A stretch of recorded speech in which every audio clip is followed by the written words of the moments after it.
north side of Q they were all packing houses back then. Cudahy, Swift, Armour, Wilson packing. So it was just nothing but huge, big brick buildings dedicated to the packing industry. On the other side, there were a lot of bars. I remember right around the corner, I think there was a shoe repair place, barber shops.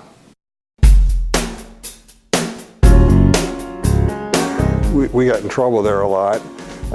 We used to take our bikes and we'd go on the catwalks, and we would sometimes, go down and ride the calves. I remember one time one of the people that had a lot of cattle there, their son had a Shetland pony with a saddle they kept there, and we gated off a long strip so we could ride up and down, and we had a lot of fun there. We used to go in the sheep division and rope them and ride them, and the workers kind of, they knew we were just kids having fun, and we didn't hurt anything, and they let us do that. He worked for the Ninneman brothers, and after a while, actually, they gave him that bakery called Parkvale Bakery. They call it Parkvale because it was overlooking Hanscom Park. But when they moved to South Omaha, Upland Park was nearby, so they kept the Parkvale.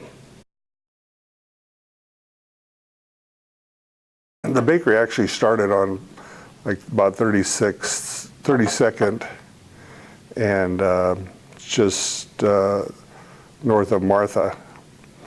And they didn't do very much business there. But my dad found this building on 29th and R Street. And of course, with all these packing houses working 3 shifts, people working very hard labor jobs, so working around the clock, that bakery was just a gold mine. They didn't make that much money, they made a lot of dough.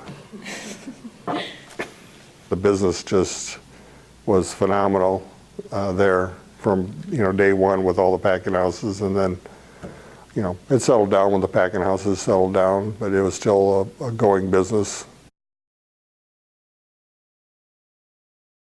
My first memory is I was about 7 years old, and I used to glaze the donuts. And back, right now they have little hoppers that you just stream over them. But back then we just had a big round bowl full of glaze, and they dumped them right in from the fryer, and we'd have to flip them over, and they would still be hot with the grease. And my uncle would always say, well, we'll grab the cool spots.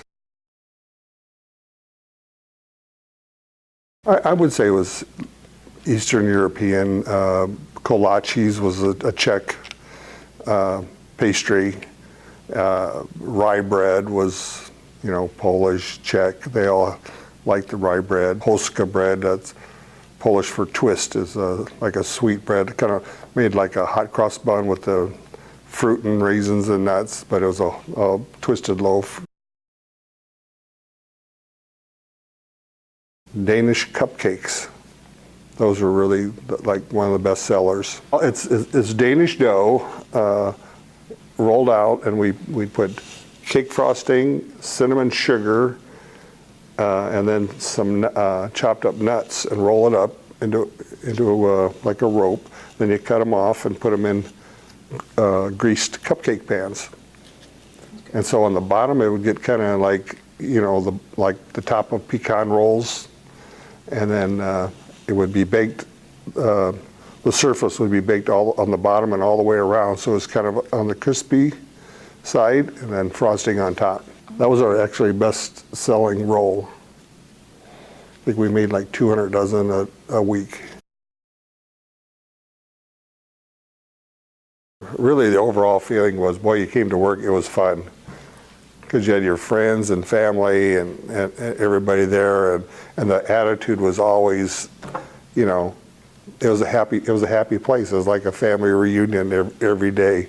That was kind of like, a place to hang out, a place you can go and kind of be yourself, and be, how many places do you go where half the people are related to you and love you, and and you're all going for the same thing, and it wasn't, real strict or anything. I mean, we had a good time.